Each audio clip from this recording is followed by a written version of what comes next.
the UK exploits its seas for both business and leisure. Fish farms are dotted around our shores, whilst our seaside towns and cities are dependent on the fishing and sailing industries. But what happens once these boats leave our shores and embark upon open waters? While the world is talking about plastic straws and plastic bottles, the marine industries are contributing an estimated 1.6 million tonnes of plastic to our oceans every year. I came to the Isle of Mull in the Scottish Hebrides to find out just how much the marine industries affect our surrounding seas and their wildlife. Mull is an island celebrated for its nature and has thousands of species of seabird, ducks and geese, and even the odd otter or two. But the island's inhabitants have noticed a great problem plaguing their shores and its precious habitats. I met with Darren Morley, who lives on the island and volunteers with beach cleanups and the Coast Guard. He showed me just how great the problem is and where the problem comes from. Okay, so this is the section of beach that we cleaned just a couple of months ago. Yeah. You can see the amount of small bits of plastic and debris that's on the beach. Bits of packing strap, which are, unless there's a name on, are untraceable. That's out of a box that separates the langoustines, or squatties as they might be called locally. And that is the plastic wrapping that's come off a creel pot. That would have been a piece of rope once, and now that's turned into a lot of little fibres. That might have landed here as a big piece of rope and is now broken down with the wave action into lots and lots of little fibres, and eventually that'll break down even further until it becomes the microplastics that we all fear.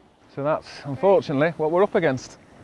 Over 1 year, thousands of fragments from rope, bait boxes, lobster pots and fish crates had washed up on that beach, all from marine industries.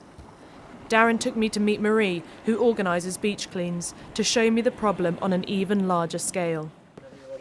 Yeah, we've got our usual plastic bottles, which you get all over the country, but what we find here is more fishing related things. Floats like this is typical. That would be attached to a line of creels maybe. You often find them with used oil in, and perhaps a fishing boat has done an oil change for the engine and they've thrown that over the side.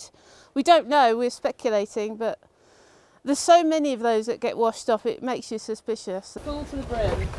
If that splits open in the sea, that's a huge slick across the surface.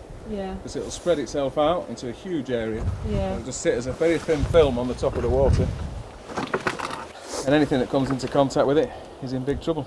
So diving birds that are just sat on the water. That's tough because, I mean, I can barely lift that. That's really heavy. So for people like you that are trying to do something and clear this up, as you say, it was half an hour for us to get here. That's a job there for somebody, an hour's work. The only way of getting this stuff out is by a little boat that can manage to get in there when conditions are calm. Yeah, there's not enough people talking about fishing related plastic litter at the moment. I'd love to solve the problem at source rather than carry on picking it up. Because we're only picking up a fraction of it. Imagine how much is out there or at the bottom of the sea. What can be done to clear this plastic pollution in our seas? There is a team of divers on the case, Ghost Fishing UK, who are using their expertise to reduce the impact we are having beneath water.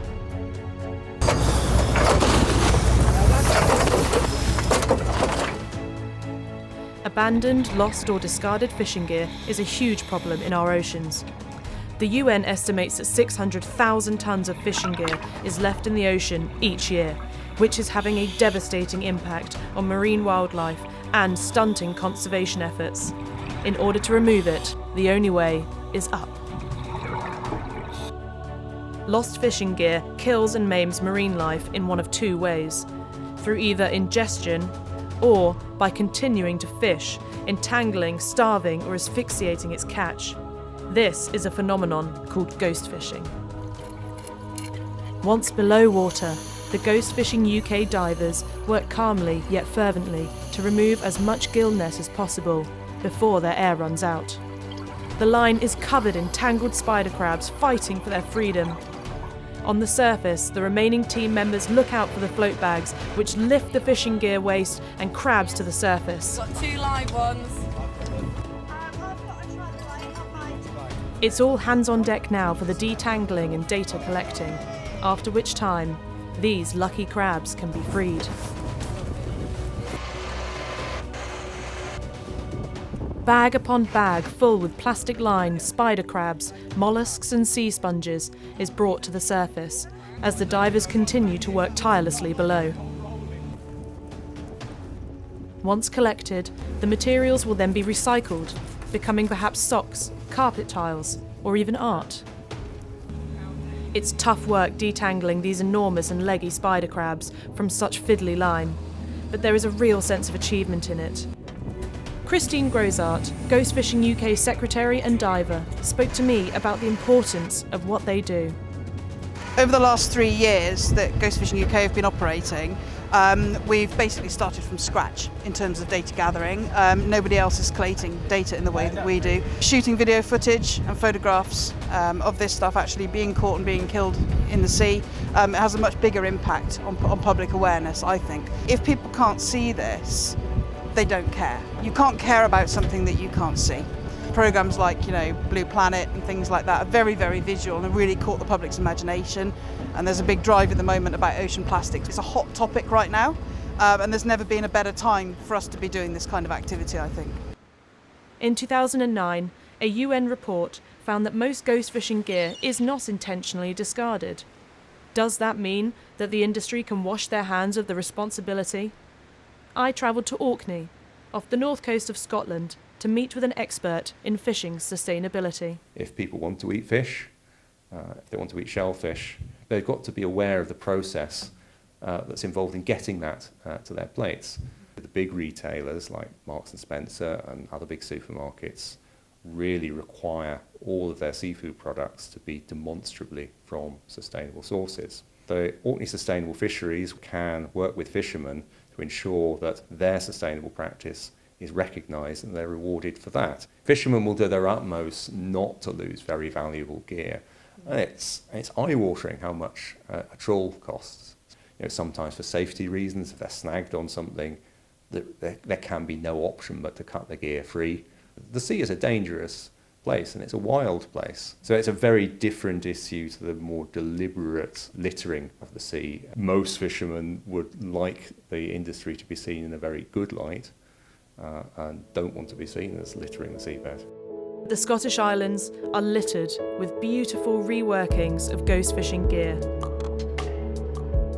Originally from England and now living on Orkney, Mark Cook, otherwise known as Afraid Not, works in partnership with Ghost Fishing UK, taking off their hands the rope which they bring to the surface.